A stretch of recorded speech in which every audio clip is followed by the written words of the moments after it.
Hey, you are watching Watch Physics. Never forget to subscribe this channel and hit the bell icon.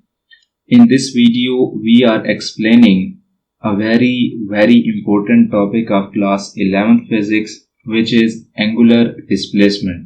इस topic को explain करने से पहले अगर मैं आपसे ये क्वेश्चन करूं कि क्या एंगुलर मोशन और सर्कुलर मोशन में कोई फर्क है, तो ऑलमोस्ट हर एक स्टूडेंट का आंसर होगा कि एंगुलर मोशन और सर्कुलर मोशन में कोई फर्क नहीं है। लेकिन हम इस लेक्चर में, इस वीडियो में ब्रीफली एक्सप्लेन करेंगे कि हमारे पास जो एक एंगुलर मोशन होती है वो टोटली डिफरेंट होती है as compare to circular motion के। सर्कुलर मोशन में बॉडी सर्कुलर ही मूव करता है इन फॉर्म ऑफ सर्कल, लेकिन एंगुलर मोशन सर्कुलर मोशन से टोटली डिफरेंट है। ये चीज हम इस वीडियो में एक्सप्लेन करेंगे। तो फर्स्ट ऑफ ऑल हम एक्सप्लेन करते हैं एंगुलर डिस्प्लेसमेंट को।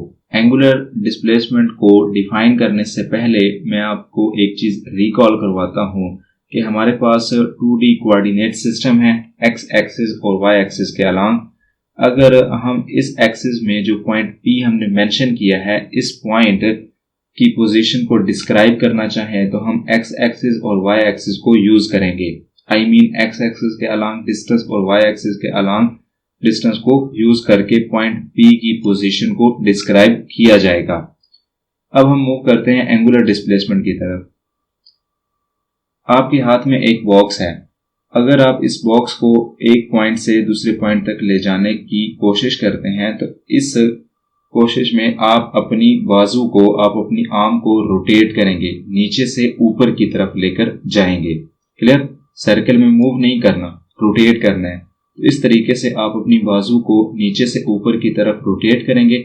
अगर हम आपकी बाजू को इस एक्सिस में बाजू की पोजीशन को डिस्क्राइब करना चाहें तो वो कैसे करेंगे? तो बाजू की पोजीशन को डिस्क्राइब करने के लिए हम एंगल को यूज करेंगे।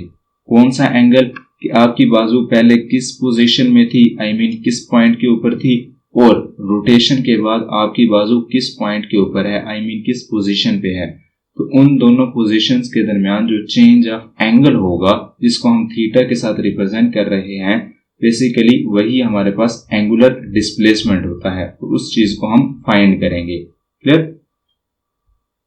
Rate of change of angular motion is called angular displacement. तो ये आपके पास एक सिंपल सी एंगुलर डिस्प्लेसमेंट की डेफिनेशन है। आई एम होपिंग एंगुलर डिस्प्लेसमेंट के रिलेटेड कोई डाउट नहीं होगा। अब हम इसको एक्सप्लेन करते हैं। हमारे पास ये डायग्राम है। दोनों लाइन जहां पे एक दूसरे को इंटरसेक्ट कर रही हैं वो हमारे पास ओरिजिन है, और उस ओरिजिन को हम O का नाम देते हैं। क्लियर? इस डायग्राम में सपोज करें कि हमारे पास एक रॉड है जो कि एक्स एक्सिस के साथ θ1 एंगल क्रिएट कर रहा है। वो पॉइंट P1 से मूव करना स्टार्ट करता है। मूव करते करते वो पॉइंट P2 पे जाके रुक जाता है रॉड। क्लियर? अब जब वो पॉइंट P2 पे जाके रुका है तो उस कंडीशन में रॉड एक्स एक्सिस के साथ θ2 एंगल क्रिएट कर रहा है। क्लियर? हमने फाइंड करना है change of angle, I mean angular displacement. ये जो मैंने एरो का निशान लगाया है, बेसिकली पॉइंट P1 और पॉइंट P2 के दरमियान हम फाइंड करने जा रहे हैं चेंज ऑफ एंगल। क्लियर? तो ये जो चेंज ऑफ एंगल हम फाइंड करेंगे, बेसिकली यही change of angle angular displacement को रिप्रेजेंट करता है। Got this point? तो ये चेंज ऑफ एंगल हम कैसे फाइंड करेंगे? Del theta is equal to θ2 minus θ1। इस तरीके से हम चेंज ऑफ एंगल फाइंड करेंगे, और यहाँ पे जो डेल थीटा है यही एंगुलर डिस्प्लेसमेंट को रिप्रेजेंट कर रहा है। क्लियर? Important points. अब हम इसके कुछ इंपॉर्टेंट पॉइंट्स को रिकॉल करते हैं। फर्स्ट पॉइंट है आपके पास एंगुलर डिस्प्लेसमेंट का, it is vector quantity. Angular displacement आपके पास वेक्टर क्वांटिटी होती है। सेकंड इंपॉर्टेंट पॉइंट है आपके पास SI यूनिट इज रेडियन। इसका जो SI यूनिट है वो आपके पास रेडियन होता है। और थर्ड इंपॉर्टेंट पॉइंट है it is measured in degree and revolution. हमारे पास इसका ऐसा यूनिट तो रेडियन है, लेकिन हम इसको डिग्री और रेवोल्यूशन में भी मेजर करते हैं।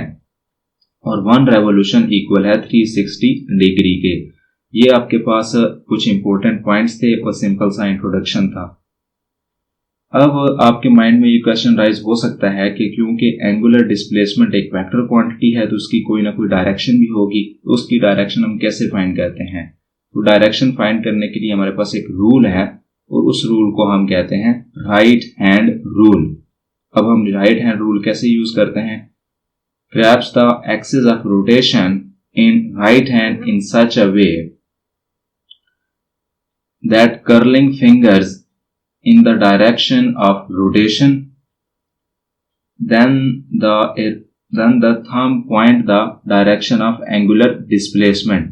कि अगर आप अपने राइट हैंड में जो एक्सिस ऑफ रोटेशन है उनको ऐसे ग्रैब करें कि जो आपकी कर्लिंग फिंगर्स हैं वो रिप्रेजेंट करें रोटेशन की डायरेक्शन को, तो जो आपका थंब होगा, अंगूठा होगा, वो रिप्रेजेंट कर रहा होगा एंगुलर डिस्प्लेसमेंट की डायरेक्शन को।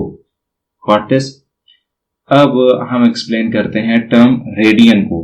What is meant by radian? 1 radian is angle subtended at center of circle of radius r by an arc of length s। ये आपके पास एक सिंपल सी डेफिनेशन है। अब इस डेफिनेशन का क्या मतलब है? इसका मतलब ये है कि हमारे पास एक सर्कल है, इस सर्कल का एक रेडियस है जिसको हमने r से सपोज किया हुआ है, रेडियस को r का नाम दिया हुआ है, और सर्कल में एक आर्क क्रिएट की गई है और उस आर्क की लेंथ को हमने s के इक्वल सपोज किया है। अगर आर्क की लेंथ और रेडियस की लेंथ इक्वल हो, I mean s is equal to r, तो जो सेंटर पे एंगल क्रिएट होता है उसको हम रेडियन कहते हैं। Got this point? I am hopping यहां तक आपको कोई डाउट नहीं होगा। अब हम कुछ सिंपल से रिलेशन को प्रूव करते हैं। प्रूफ दैट, कौन सा रिलेशन है हमारे पास? एक रिलेशन है s is equal to r theta. इस रिलेशन को अब हम करेंगे प्रूव। कैसे करेंगे इस चीज को एक्सप्लेन करते हैं। हमारे पास एक सर्कल है, सर्कल का जो रेडियस है उसको हमने r से रिप्रेजेंट किया हुआ है और सर्कल में एक आर्क क्रिएट की गई है और उस आर्क की जो लेंथ है उसको हमने s से रिप्रेजेंट किया है। Got this? तो जो एंगल होगा, एंगल फाइंड करने का फार्मूला आपके पास है theta is equal to arc length over radius. Arc को रेडियस के ऊपर डिवाइड किया जाएगा, तो theta is equal to s over r. यहाँ पे एस आर्क लेंथ को रिप्रेजेंट कर रहा है जबकि आर रेडियस को रिप्रेजेंट कर रहा है। ये जो नीचे फैक्टर आर है ये दूसरी तरफ जाके थीटा के साथ मल्टीप्लाई हो जाएगा। तो इस तरीके से आपके पास रिलेशन आएगा s is equal to r theta. इस तरीके से हमने एंगल इज इन रेडियन, ऊपर मौजूद जो रिलेशन है s is equal to r theta, इसमें जो थीटा एंगल है वो रेडियन में है। Got this? अब हम फर्दर मूव करते हैं और एक और सिंपल सा रिलेशन प्रूव करते हैं which is 1 radian is equal to 57.3 degree. ये जो पहले हमने रिलेशन प्रूव किया है s is equal to r theta, और ये जो रिलेशन है 1 degree is equal to 57.3 degree, ये बहुत इंपॉर्टेंट है, शॉर्ट क्वेश्चन के लिए बहुत ज्यादा यूज किए जाते हैं और इनकी जो वैल्यूज हैं वो एमसीक्यूज में भी पूछी जाती हैं। 1 रेवोल्यूशन इज इक्वल टू, जैसा कि हम जानते हैं 360 डिग्री के इक्वल होता है और 1 रेवोल्यूशन इक्वल होता है 2 पाई रेडियन के।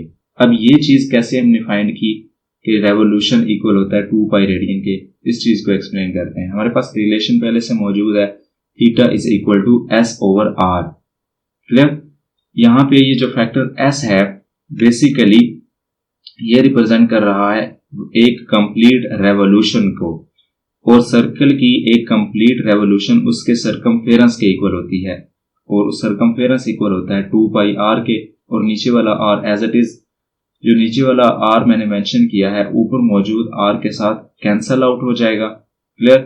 तो इस तरीके से आपके पास जो रिमेनिंग वैल्यू बचेगी वो होगी theta is equal to 2 pi radian. Got this point? इस तरीके से 1 revolution is equal to 2 pi radian. अब हम करेंगे कंपेयर इन दोनों इक्वेशंस को। तो 2 pi radian is equal to 360 degree. Got this point? तो 1 रेडियन अगर हम फाइंड करना चाहें तो वो कैसे फाइंड करेंगे? 2 पाई को 360 पे डिवाइड किया जाएगा, तो 1 radian is equal to 360 degree over 2 pi. Got this point? अगर आप इसको सिंप्लीफाई करें तो हमारे पास फाइनल रिजल्ट आएगा 57.3 डिग्री। तो इस तरीके से हम इस रिलेशन को फाइंड करने में कामयाब हुए, which is 1 radian is equal to 57.3 degree. I am hoping इस लेक्चर के रिलेटेड आपको कोई डाउट या कोई क्वेश्चन नहीं होगा। अगर किसी टाइप का कोई डाउट है या कोई क्वेश्चन है तो आप कमेंट कर सकते हैं, आपको आपका आंसर मिल जाएगा। इस चैनल को सब्सक्राइब करें, बेल आइकन को हिट करें। अपना ख्याल रखें। अल्लाह हाफिज।